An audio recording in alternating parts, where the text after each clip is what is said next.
নমস্কার বন্ধুরা, তাতাই মা বাবা ভ্লগে আপনাদের সকলকে স্বাগত।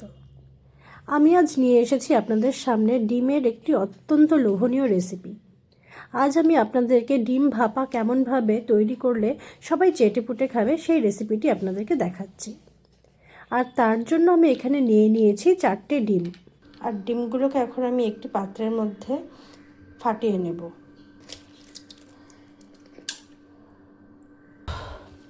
আমি এখানে 4টে ডিমকে ফাটিয়ে নিয়েছি। এখন এর মধ্যে দিয়ে দিচ্ছি সামান্য একটু বেকিং পাউডার আর বেকিং সোডা, পরিমাণ অনুসারে নুন।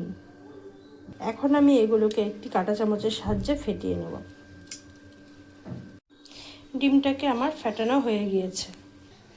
এদিকে একটা কড়াইয়ে আমি নিয়ে নিয়েছি কিছুটা জল, আর জলটাকে আমি ফুটিয়ে নিয়েছি। জলের উপর একটা স্ট্যান্ড বসিয়ে আমি এই পাত্রটাকে এখন রেখে দেব আর ঢাকা দিয়ে কিছু সময়ের জন্য ভাপিয়ে নেব। ডিমটাকে আমি ভাপা বসিয়ে দিয়েছি। এখন আমি তৈরি করে নেব মশলা। আর মশলার জন্য আমি এখানে নিয়ে নিয়েছি আদা, রসুন আর কাঁচা লঙ্কা। এগুলোকে এখন আমি একটা স্মুথ পেস্ট তৈরি করে নেব।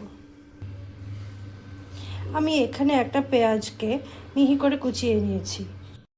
ডিমটা আমার ভাপানো হয়ে গিয়েছে। আমি একটা কাঁটা চামচকে এই ডিমের ভিতরে ঢুকিয়ে নিচ্ছি। আর এই দেখুন, কাঁটা চামচটা কিন্তু কোনো দিকেই কিছু লাগা নেই, অর্থাৎ এতে বুঝতে লাগবে ডিমটা আমার ভিতর থেকে আর কাঁচা নেই।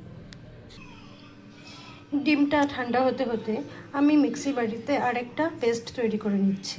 আর সেই জন্য আমি এখানে নিয়ে নিয়েছি কিছুটা সাদা তিল আর পোস্ত, সাথে দিয়ে দিব টক দই।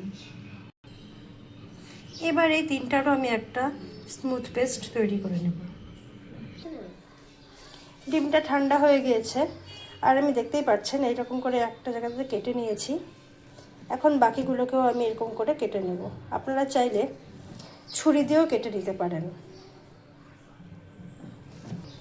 লম্বা লম্বি করে আমার কাটা হয়ে গিয়েছে। এখন আমি পাতলি করে কেটে নেব।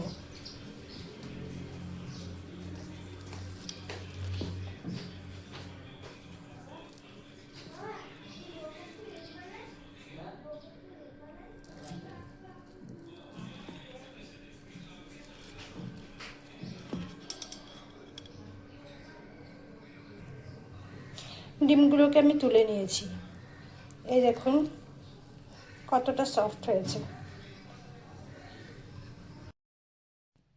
এদিকে আমি গ্যাসে কড়াই বসিয়ে দিয়েছি, আর কড়াই গরম হয়ে গেলে আমি কড়াইয়ের মধ্যে দিয়ে দিচ্ছি সর্ষে তেল। তেলটা গরম হয়ে গিয়েছে। এখন আমি এই ডিমের টুকরোগুলোকে তেলের মধ্যে একটা একটা করে ছেড়ে দেব আর ভেজে তুলে রেখে দেব।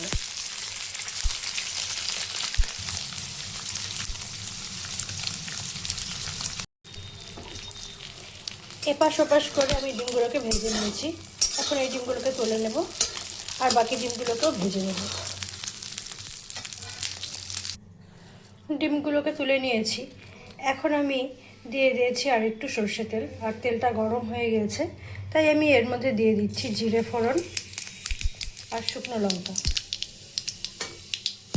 ফোড়নের রং এসে গিয়েছে, তাই এখন আমি এর মধ্যে আগে থেকে কুচিয়ে রাখা পেঁয়াজগুলোকে দিয়ে দেবো।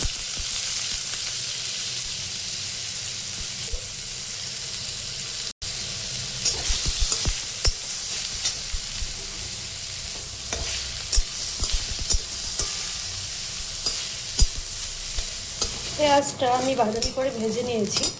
এখন আমি এর মধ্যে দিয়ে দিচ্ছি আগে থেকে বেটে রাখা আদা, রসুন আর লঙ্কা।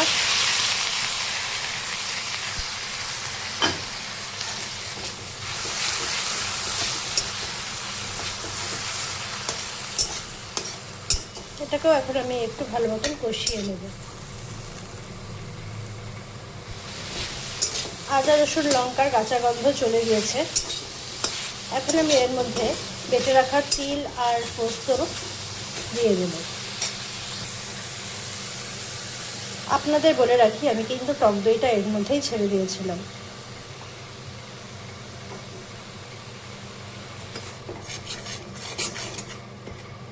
এখন সিম আছে, এই পেস্টটাকেও খুব ভালো মতন কষিয়ে নেব।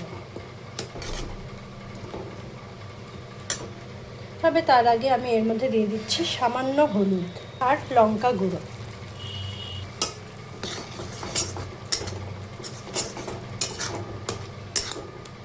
মশলাটা কষে গিয়েছে, তাই এখন আমি এর মধ্যে দিয়ে দিচ্ছি জল।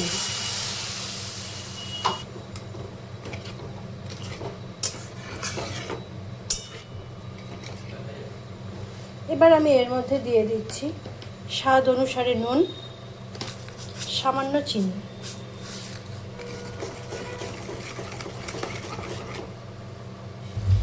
ঝোলটা ফুটে ওঠা শুরু করেছে।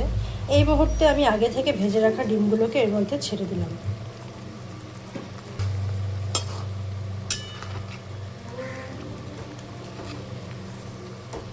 এবার কিছু সময়ের জন্য আমি ডিমটাকে এই ঝোলের মধ্যে ঢেকে ঢেকে ফুটিয়ে নেব।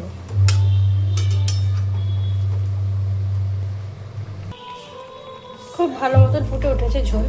এখন আমি এর মধ্যে দিয়ে দিচ্ছি উপর থেকে কিছুটা গরম মশলার গুঁড়ো। তবে আপনারা চাইলে গরম মশলার গুঁড়ো নাও দিতে পারেন, এমনিতেও কিন্তু এই গন্ধটা খুব সুন্দর বেরিয়েছে। এখন আমি গ্যাস বন্ধ করে দেব আর কিছু সময় পরে ফিরে আসবো আপনাদের সামনে। অনবদ্য স্বাদে এই ডিম ভাপার রেসিপিটি আমার তৈরি করা হয়ে গিয়েছে। এটা খেতে কিন্তু দুর্দান্ত লাগে। আর বলে রাখি, এই রেসিপিটি আপনারা সাদা ভাতের সাথেও যেমন ভালো খাবেন, তেমন রুটি, পরোটা, নানের সাথেও খুবই ভালো মতন খেতে পারেন। তাহলে বন্ধুরা, দেরি না করে আপনারা তাড়াতাড়ি বানিয়ে ফেলুন এই ডিম ভাপার রেসিপিটি। আর আমার রেসিপিটি আপনাদের যদি ভালো লাগে তবে অবশ্যই আমাকে কমেন্ট করে জানাবেন। ভিডিওটি ভালো লাগলে আমার চ্যানেলটিকে সাবস্ক্রাইব করে আমার পাশে থাকবেন। ধন্যবাদ।